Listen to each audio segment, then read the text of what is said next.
Hello. Welcome to the Freezone Podcast, a space where we feel free and we talk about whatever we want, however we want it, and with no script. So sit back, relax, have a drink, and join us in this unfiltered podcast. Today's episode is sponsored by Tobacco Tours, the only Cuban-American legal company that would actually guarantee a totally worry-free travel while you're experiencing the real culture, Cuban culture, and the tobacco culture itself. So click the link below. You have all the information of the company. If you're interested in visiting Cuba, definitely recommended.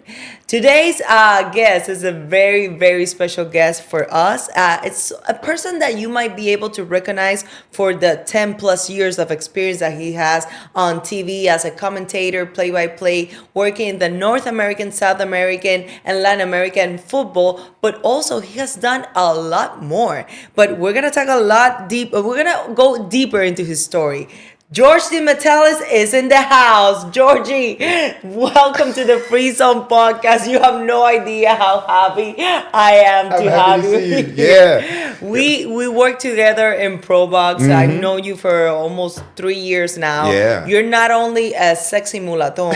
Mulaton in Spanish would be like Afro-American, but the sexy version. Okay. But he's a wonderful man that has done so many cool stuff that people don't know about. So I want to go into those cool stuff. But before, let's talk about your entertainment career. Let's talk about your career as a commentator, as a play-by-play. How do you start it? When do you start it? How do you decide to do that? Tell me a little bit about that. Okay. First, before we start, the Cuban girl on the stilts, can I meet her? Any one of them. We'll talk about that later. Okay, that's later. Okay. Yeah, let's go straight to business, then we go into the details. She was cute. Yeah. See, I don't know why I haven't gone to Cuba yet. Okay. Focus, man. I'm sorry. My bad. Okay. Well, first of all, my mom and dad, I got to give credit to my parents. My parents are born and raised in Haiti. Okay. And I'm born in New York, moved to Miami. Well, they moved me to Miami when I was 3 years old. And I'm a product of Dade County Public Schools. Oh. So did my high school, elementary school, middle school, high school in Miami-Dade County. So that's probably why when I speak Spanish, it sounds a little Cuban. Because I grew yes, up. it does. I was like, yeah. Were you married to a Cuban lady or something? Because your Spanish is like super Cuban. Oh, it's super Cuban. Yeah, for sure. People are like, where are you from? I'm from Miami. Oh, that explains it. Yeah. But I got into the entertainment business basically in college at University of Miami. I was an international studies and communications major. And then they had an opening on the radio station, WVUM 90.5. Shout out to everybody on The Voice, 90.5 FM, WVUM. And I started out just as a student doing the rotation music that they had. And then after a few years, after sophomore year, I became a training director. And then I hosted a hip hop show and I started a world music show. I used to call it Planet Vibes, the New World Party. So, and in the hip hop shop, it was cool. So I did that, and that's how I got into it. And then I met some people. Shout out to my boy Juan Arango. I met him, and we started doing a podcast and soccer after college. Okay. And I was doing an internship at Gold TV.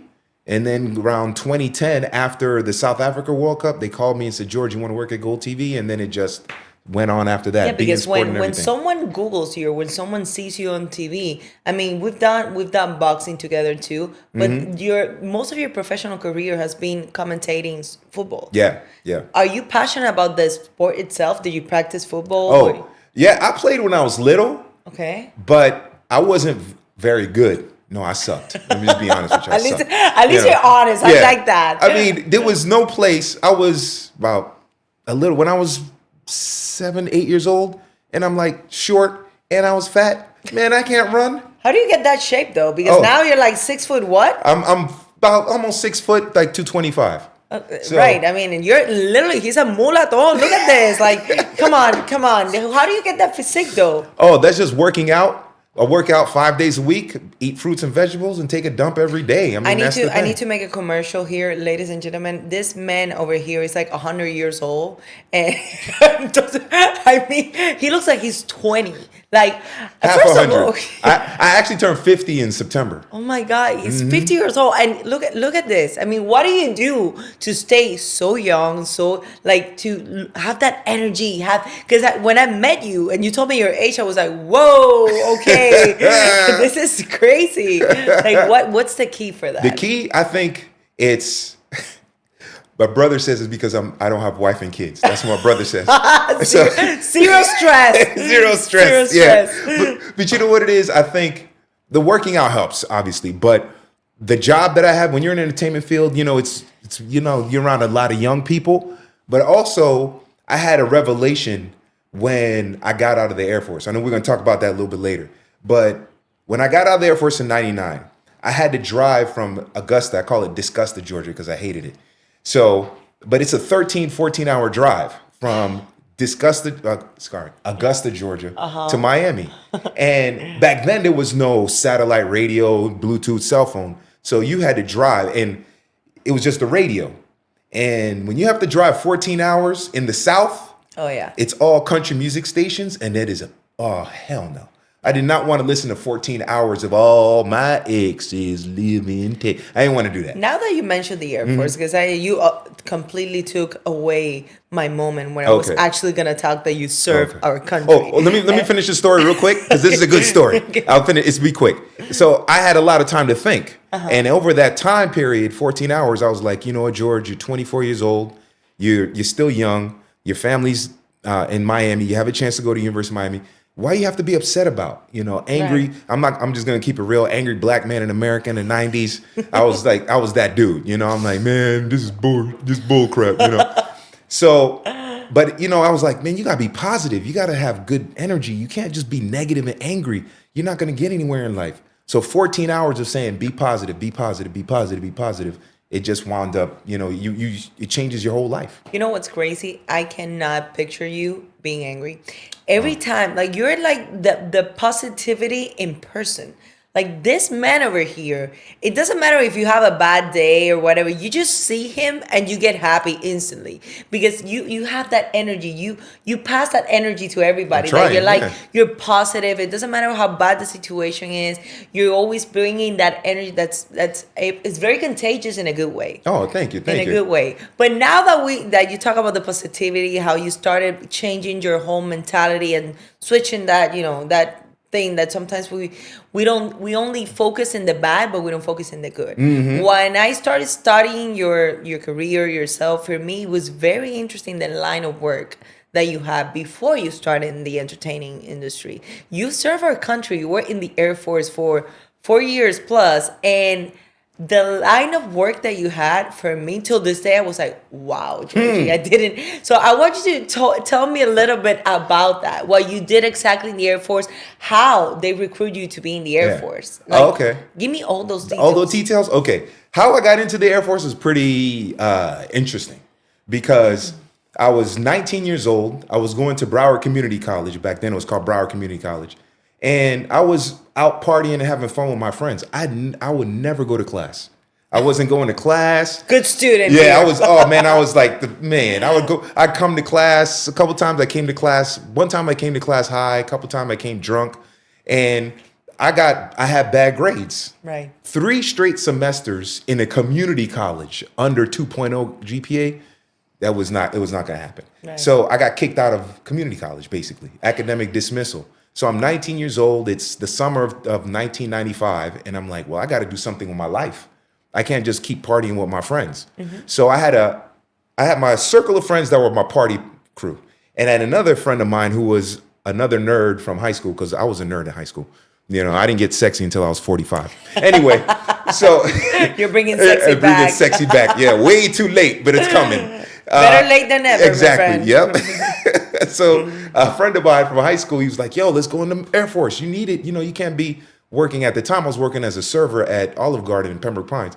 So he's like, "You can't be doing that your whole life." And I was like, "Oh, yeah, you're right. All right." So I joined the Air Force because I needed a change in my life. I needed some discipline, So I did that. And then when I got in, they were like, "What job do you want?"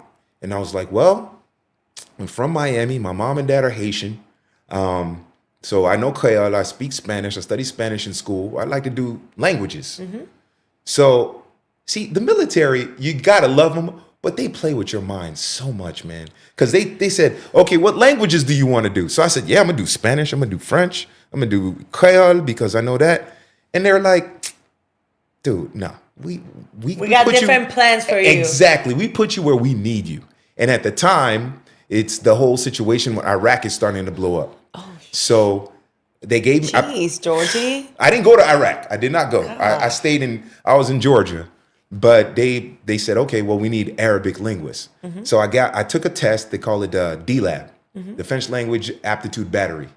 I got a high enough score where I got Arabic as my assignment. And so I went to, after I did basic training, I went to Defense Language Institute in Presidio, Monterey in California, Northern California, which is great.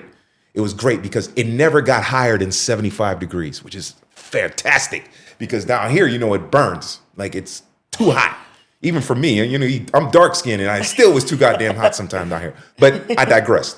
The point is, I went to Monterey, California, and I studied at Defense Language Institute Arabic for 63 weeks, did some extra training in Goodfellow Air Force Base. Oh my God. And then I did 2 years in Fort Gordon, Georgia. Well, I don't know if it's Fort Gordon anymore, in Augusta, Georgia, because they started to change the name of the bases recently because a lot of the bases were Army started. Okay, you would basically work undercover as well? No, what I did because I have a security clearance, so I can't say too much. Okay, don't say too much. I don't want to get in trouble. I just started the podcast. I don't need trouble in my life. They'll be like, if I tell you, I got to kill you. That used to be the expression back in the day. At least it's being recorded. So. Yeah. But basically, I sat in front of a computer with headphones on and just listened, and then I would type. And then I make a little report, send it to, the higher ups, my supervisors. Can you tell me something Arabic? Like, you're my favorite Cuban ever. Ooh, man, I forgot all that. Well, I could say, ahlan wa sahlan, ismi George, ma ismuka. Wow, I have no clue what you just say, said. Ismi Beatriz. But it sound very Arabic, 100%. درست في قوة الجوية ما نسيت كثيرا بالعربية اللغة العربية.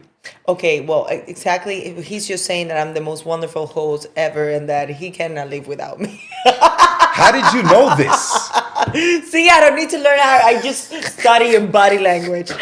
But again, Georgie, okay, so you did all of that in the Air Force. You retired from the Air Force and then you went immediately into TV.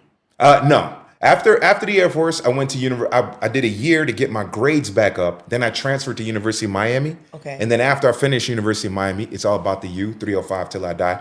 I have to say that because a Hurricane alumni. And then after UM, that's when I got into TV. Yeah. Okay. But it took a while because I graduated in 2004. And then for 6 years, I did a podcast with a good friend of mine. And I wasn't in TV.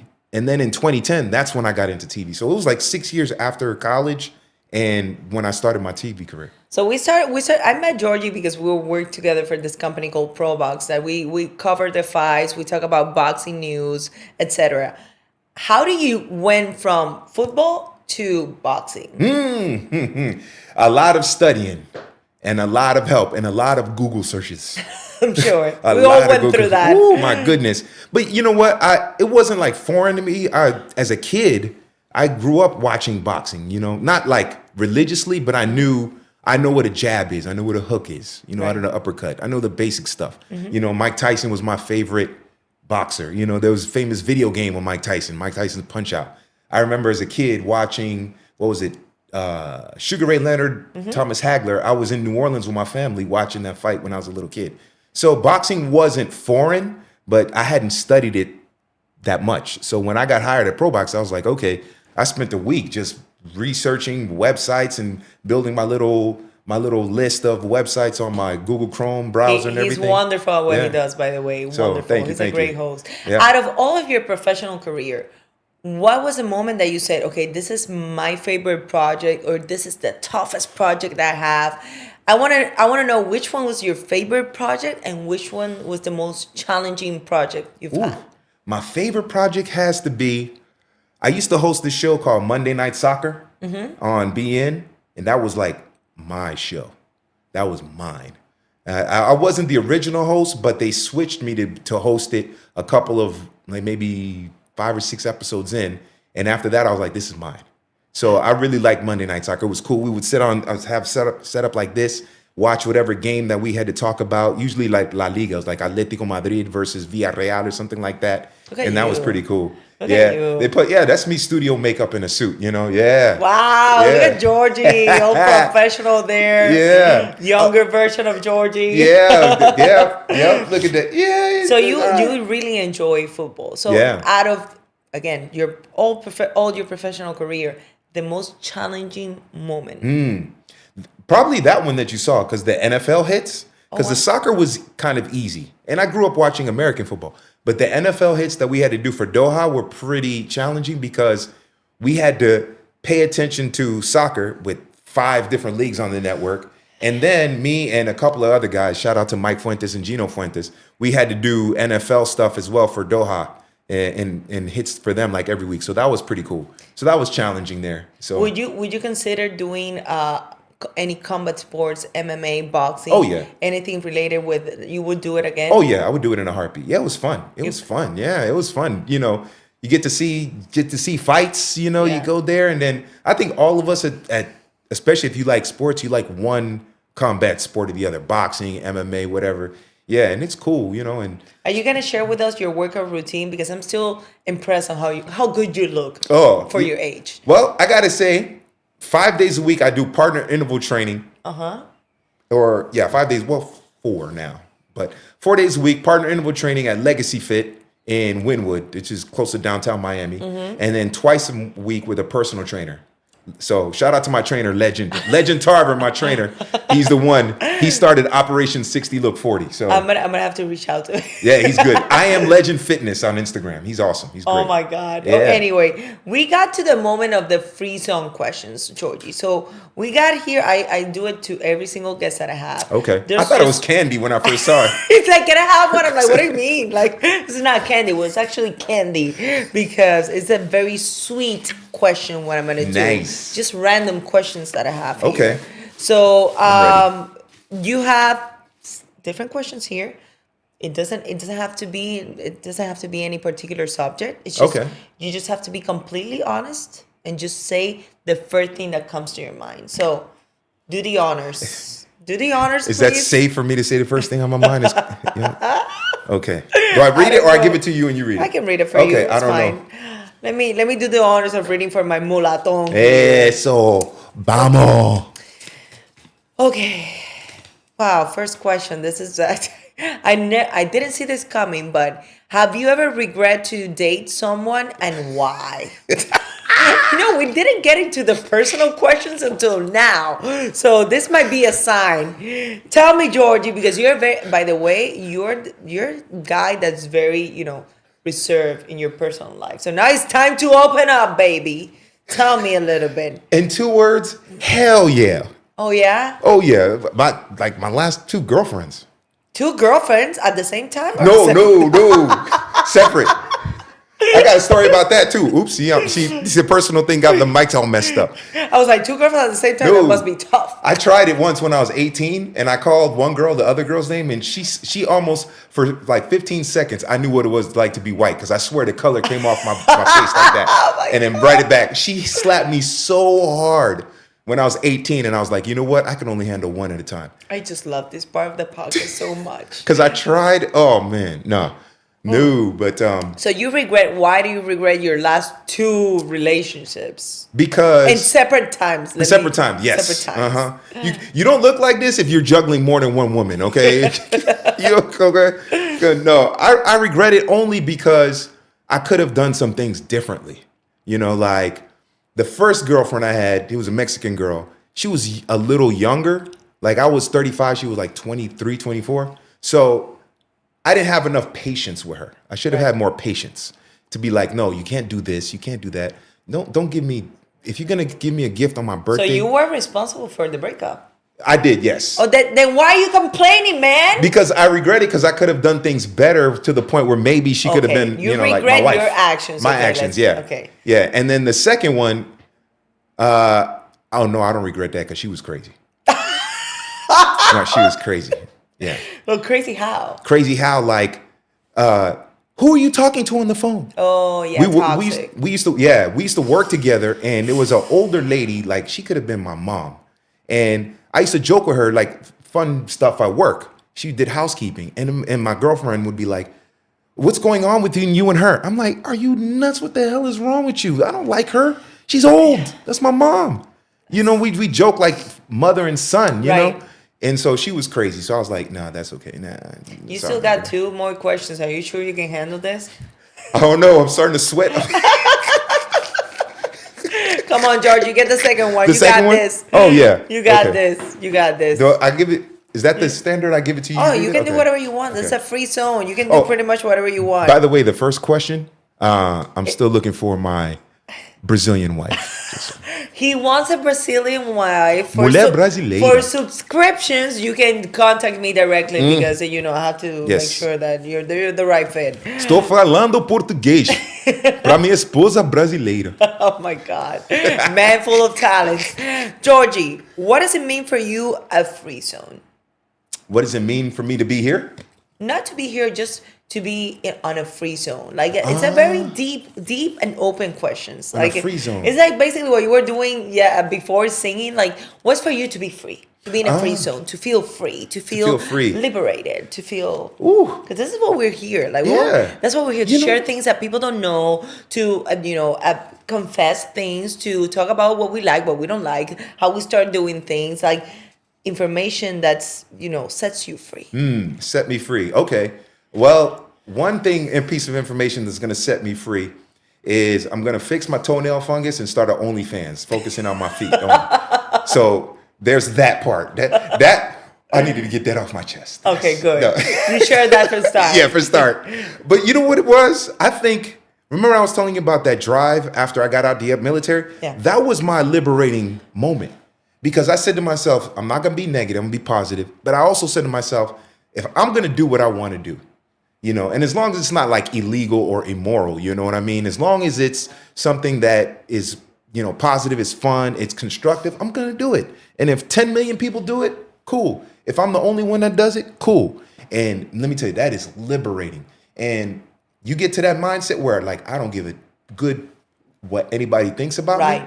Oh man, that's very liberating. Best feeling I in the agree world. with that. Yeah, I love that. When you're too focused on what other people think, your life it is miserable. Oh yeah, because there's no way you're ever going to make everybody happy. So there's always someone that's gonna have a different opinion. There's always someone that's gonna judge you. There's always someone that's gonna criticize you.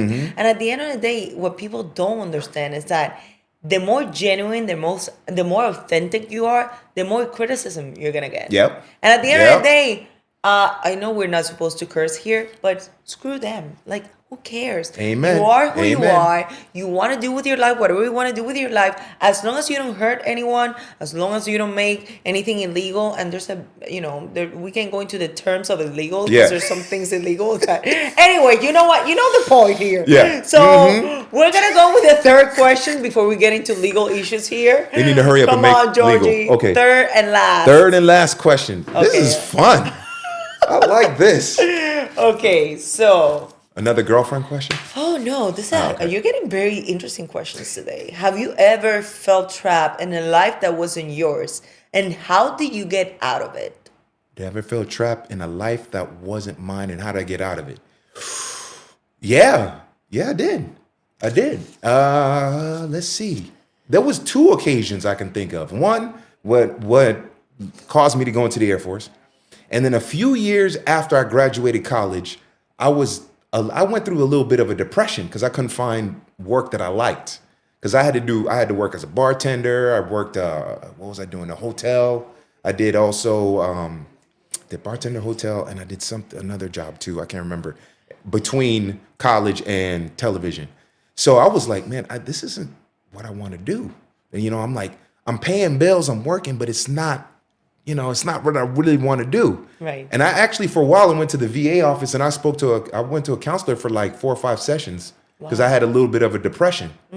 And, just talking to the counselor there for a while helped me to get kind of back focus on being positive and having the right mindset. It's very interesting that you say that, because as a man, it's I think it's harder for men than for women to recognize when they're depressed, because usually women naturally they're more open about their feelings, about how they, if they're depressed, if they're sad, whatever. For a man, just because we have this concept, we have to be you guys have to be tough, and you guys have to be the macho man, and you cannot show emotion. In order for you to recognize and to actually ask for help, it probably was very difficult for you. Yeah, that was tough. It was hard. I mean, because like you said, you have that male ego. We have to fight through everything. But sometimes we need help too. I'm not a psychiatrist. I'm not a psychologist. I didn't study that stuff.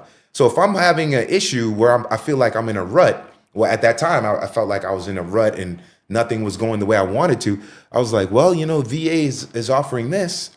And I have to go take the help. I have to go talk to somebody. And even if they didn't give me medication or anything like that. Yeah, it was just more a way to identify your feelings, your emotions, how to canalize all the bad energy into something, having a better outlook in life, how to maybe make a better structured plan for your future. That's it. And this interview is going so well that our director Luis is asking us to do another question. Yes. But this time I'm going to get the question, because I want to be responsible, and I'm not cheating here. I'm not trying to get the question. This is not pre-taped. This is not edited. This is all in the moment, That's guys. right. En vivo. So, en vivo. We're going with the last question with my mulaton. Okay? All right. From the bottom. Let's see. You got it from the bottom. Okay. Bottom. Let's see.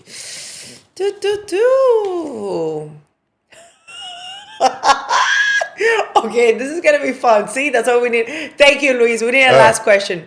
Biggest mistake that you've ever have and done? Biggest mistake I ever made. Ooh, dang, that's a good one. Let me see. Well, there was that Venezuelan stripper. Oh no, I'm sorry. Ooh. Georgie, I'm sorry, my bad. On. That was supposed to be in my head. That wasn't supposed to come out. That was part of the first question. Didn't mention my bad. Yeah, that's right. So let's go to another biggest mistake. Biggest mistake. Okay. I can't say the same answer. Okay, no, it has to be. You got to be more creative. More creative. Okay, biggest mistake I've ever made. I think. You know what? Not preparing when being made the move to Mexico. I knew it was coming, and I didn't prepare for it so that I can move on. I know. I had Pro Box at the same time, but I knew being was not gonna be in the United States much longer. Right. And I didn't prepare myself to move on to another maybe football broadcasting job when I knew that was coming toward the end. I think that might be my biggest mistake, So I just went down with the ship when I should have jumped off sooner. It's just very interesting, because in the industry that we are, jobs they come and go all the time, right? So you kind of have to be in the hustle 24/7. Yeah. But there's some times in your life where you kind of get tired of the hustle. Yeah. And you want to it's very comfortable and very nice to have like a paycheck, or have a sustainable job, or have have a little bit of a stability in the professional area. It's always nice. So I mean, we worked for ProBucks for many years, and I mean, you that was very sustainable. But now, in this case, that you were having this 2 different jobs, that broadcasting jobs, and then one of them is gone. Like, what do you do? What's the advice that you give people that are in that situation? Because there's a lot of people that get depressed, that get anxious, because they lose their job, or because they have a family, they have bills to pay, like all of us, we all have responsibilities. But there's there's always you can choose the positive side of the outlook in life, or you can choose the destructive side of getting depressed, getting anxious, getting all. So what would be an advice that you would give to people? I would say my advice would be to always look at what the future, think about your future. And then 2, have a backup. If you're going to do TV, radio, that kind of stuff, have a backup that's not TV or radio. Right. If I would do that, that's what would be my advice. For example, when we went from, I was getting I was under contract. Then they changed to giving everybody freelance. That's when I should have said, you know what, I need to do something else. And I need to start to switch to something else. So if I had to go back and do it again, When it went to freelance and I was getting paid freelance, I would have been like, you know what? I'm gonna go to electrician school. Right. I'm gonna do electrician. Yeah, always being, reinventing yourself. Exactly. I would do electrician school and then still do the broadcasting. And then if the broadcasting doesn't work out, I'd have enough experience to be an electrician. Now, that's me. And I mean, everybody else you can have another field, but just try to diversify, if you're going to do TV, have another one that's backup that's not TV. Right. Just in case. And then if you do that part-time, you have that experience so that if you do have to do it full-time, it's a good smooth transition. So that would be my advice. Just to have a backup if you're going to get into this entertainment business. I was supposed to be done with the questions, but this is a very personal question that I want to ask Sure. you, because you're such a positive person and you're such a great individual, has so many life experiences and so many stories to tell. But I want to know, what's your biggest fear? Biggest fear? Ooh. It used to be spiders, but not anymore. See, even then, fear? he always try to put a joke before he goes to that serious part. I couldn't say running naked in the street because I've done that before for rugby. Yeah. Let me tell you, I'll answer the question, but I just got to say this. If you play rugby, I'm telling you, you are going to do some wild stuff at the social afterwards. That's all I got to say. Okay. Beer and sweat don't mix. Okay. So my biggest fear, I think my biggest fear is just being a disappointment to my family. I think that's my biggest fear, is being disappointment to my family. Disappointment how? Like, because that's a big word. Like, yeah. There's a lot of and it also has to do with how your family sees life. Yeah. Because being a disappointment for somebody else, it also depends how the other individual sees life. People are very different. Yeah. People have different cultures, they were raised a different way. So you kind of want to be a little bit more specific when you want to mention. Biggest disappointment would be not being someone that because I don't have children. So my nephew and nieces, my brother's kids, someone that they would look up that they look at me and they go, oh man, Uncle Jordy could have done this. Oh, he's not doing this. He's not. He could be doing more when it comes to work. You want your nephews and your nieces to admire you. Yeah, exactly. To look up. So that they can say, oh, you know what, Uncle Jordy went to University of Miami. He was on TV. That's cool. I want them to look up to me. I don't want them to be disappointed in me. So I think that's a big motivation. Your mother is always going to love you, but you don't want but the new generation. Yeah. Right. So I think that's why I don't want to be a disappointment. So that's why I try to keep working, even if it's having to do a job, I don't know, working at Port of Miami or something, because I do that part-time.